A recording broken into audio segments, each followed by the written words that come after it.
Welcome to the Alaskaland podcast, stories from the Fairbanks North Star Boroughs past, present, and future, with your host, Mayor Bryce Ward. Each episode, we'll sit down with Fairbanks' most interesting characters for a fascinating conversation about where we've been and where we're going. And now, Mayor Ward. Hey, good afternoon, everyone, or good morning. I guess it depends on when you're listening, but thanks for being here today. This is the Alaskaland podcast. We're here at Cabin 13 in Pioneer Park. We're talking past, present, and future, and telling our story as a community, who we are, and what we're all about. Today, we've got a very special guest. We have Geoff Welch, who's here, who's a Fairbanks guy, business owner, and motivational speaker, and lots of other really cool things.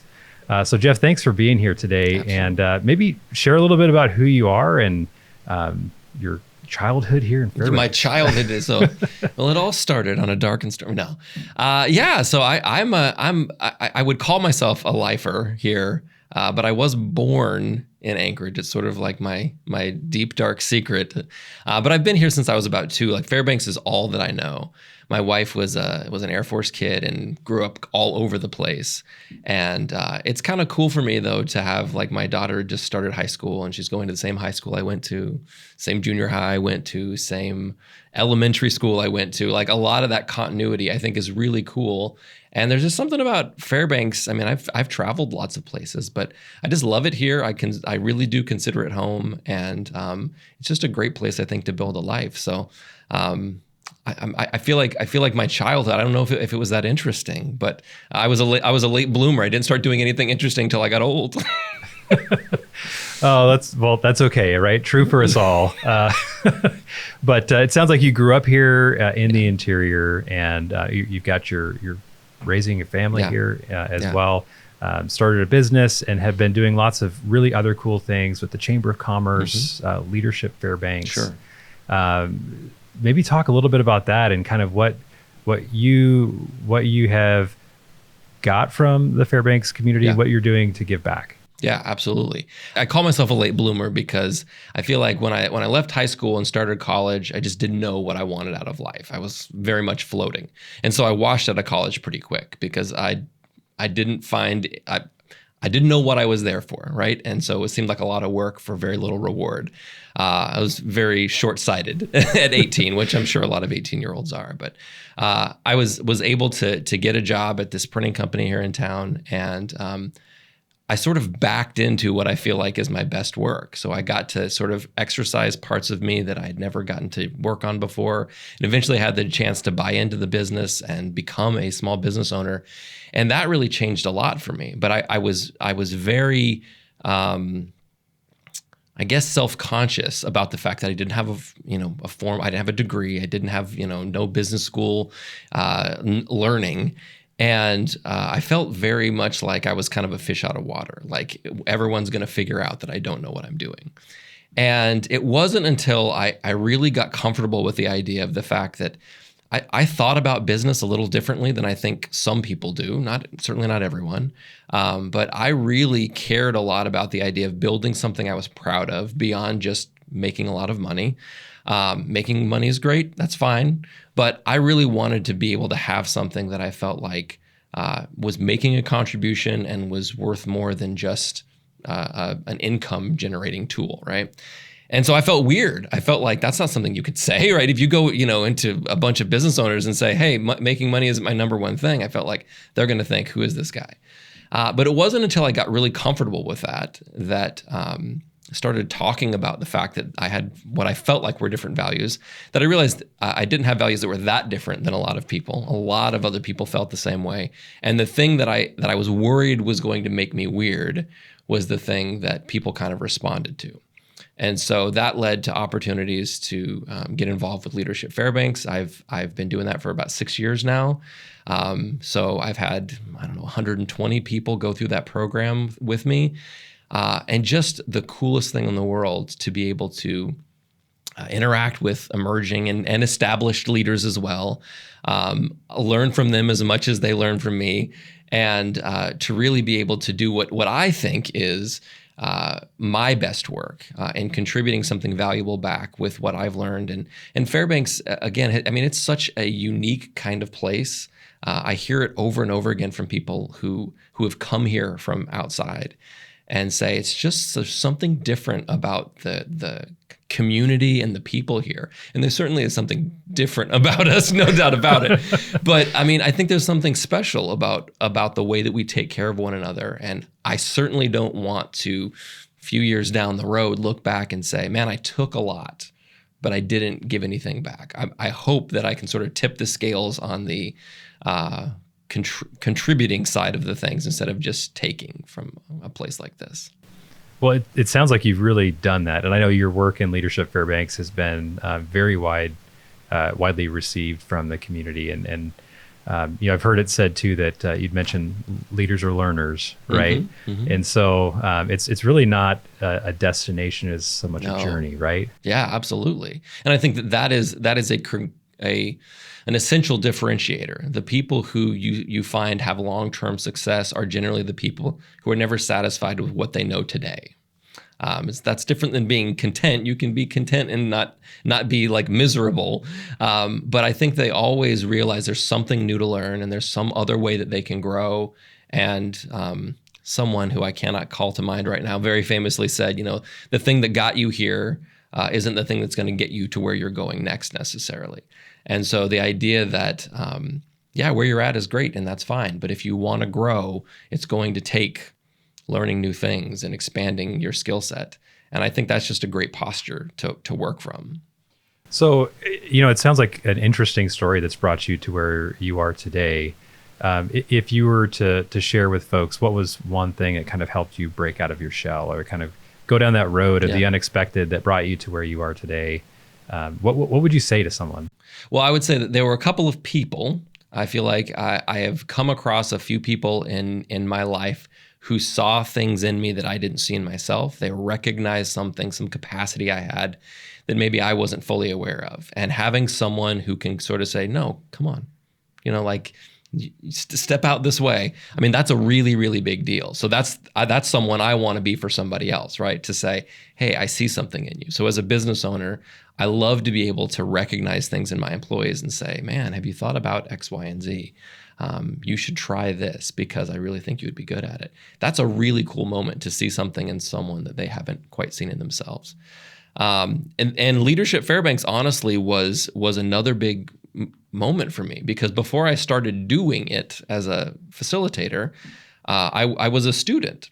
And I was, 30, 31 when I applied to Leadership Fairbanks. And I thought, why in the world would they accept my application? And I'm probably way too old for this. And I remember I was on pins and needles when I submitted that application. I felt like this is a dumb idea. And being accepted and then going through that program was like a shift for me where I was like, you know what? Maybe a lot of the other things that I think you can't do things like this are things that I actually could do, right? And so being able to get connected to other leaders who were sort of starting out or who were somewhere along that path, and were growing, that was really valuable to me to be in like a cohort like that or in a group of people who were sort of all moving in a similar direction. Even though we had different kinds of work, we were all moving forward. That I think is really valuable. So would you say it's safe to say that you're passionate about leaders and leadership and motivation, culture? Yeah. I'm very passionate on helping people get unstuck from wherever they feel mired and in helping them realize potential, right? To help them lean into the thing that maybe is sort of latent, like it's not developed yet. But a little time, a little energy, and it could be really something cool. I love working with people to help them get there. Yeah.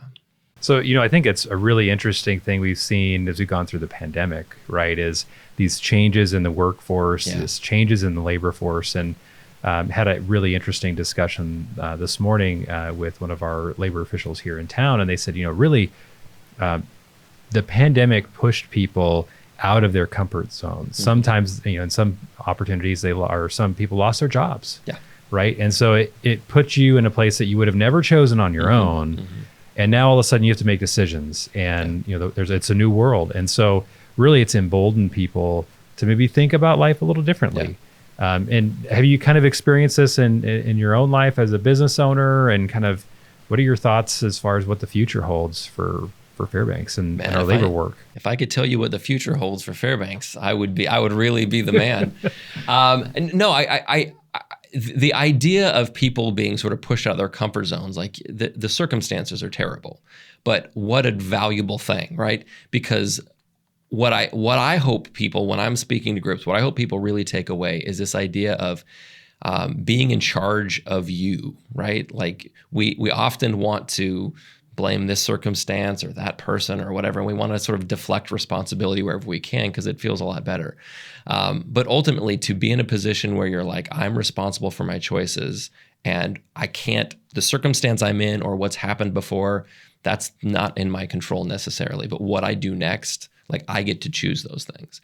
And I mean, that's something that I'm reminding myself of all the time. I have a lot of autonomy, sometimes autonomy that's terrifying because you just wish you had someone who would tell you what the right thing to do was, and that's you.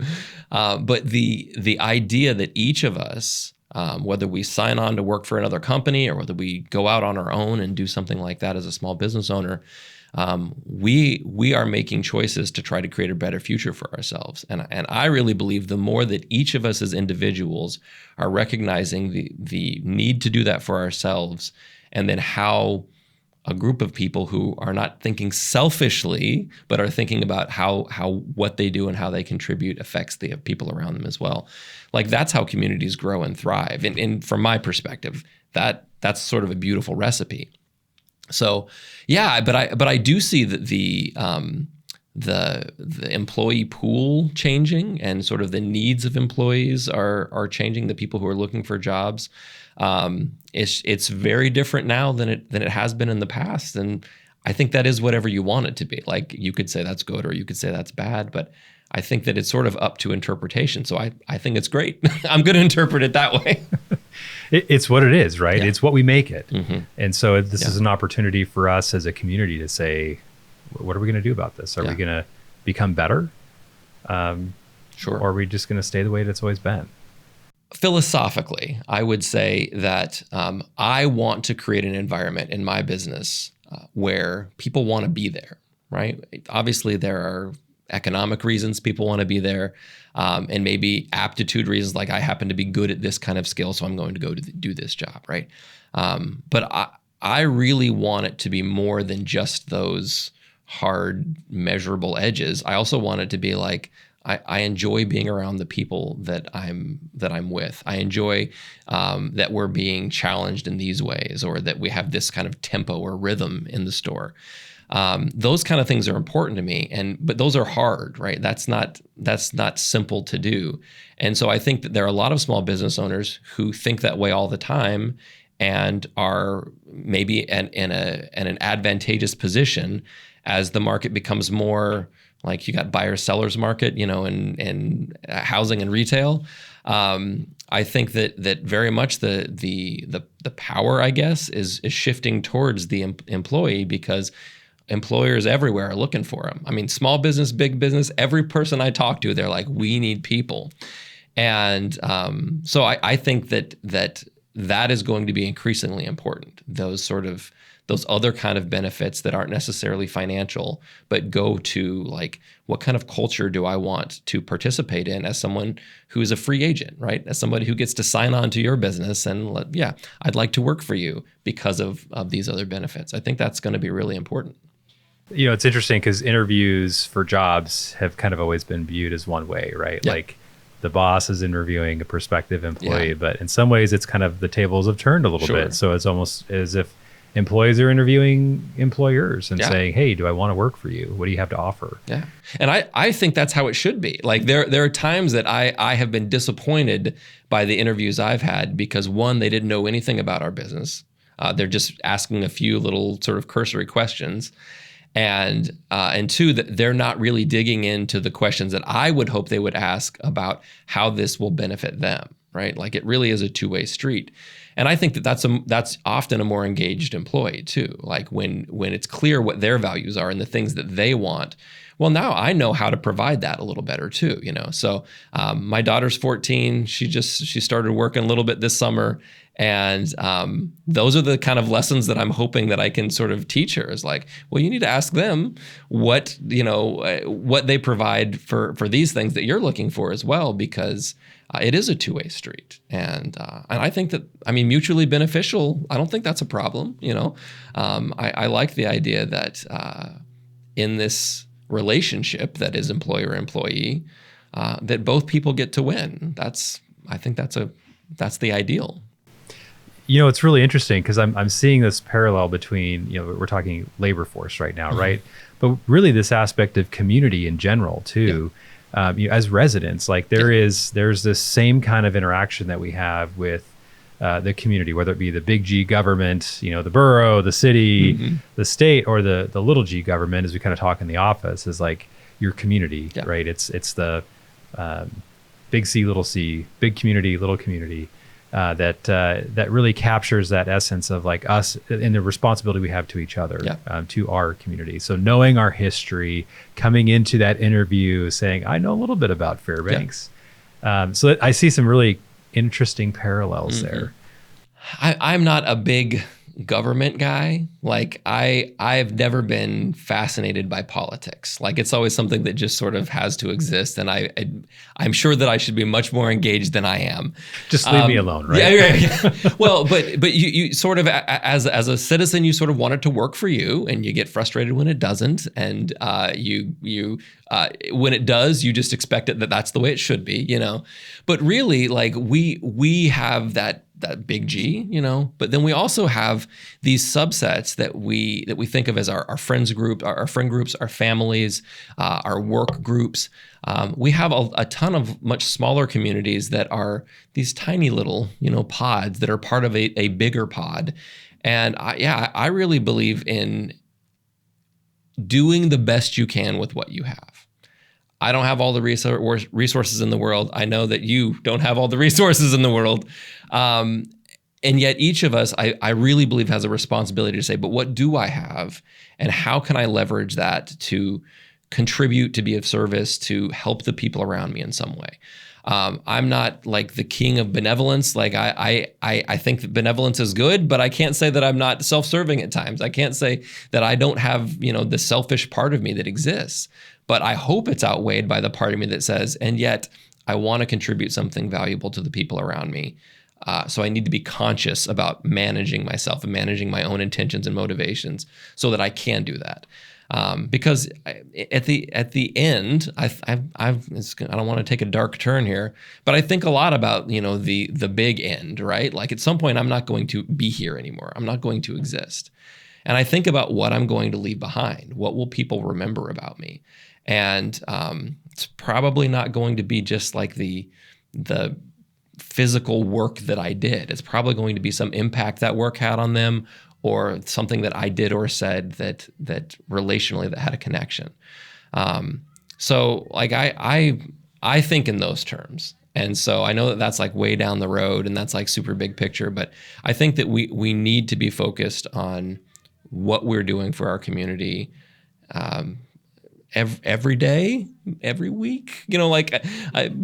There's going to be a different level, rhythm for people, but I think it's something we should be reflecting on a lot.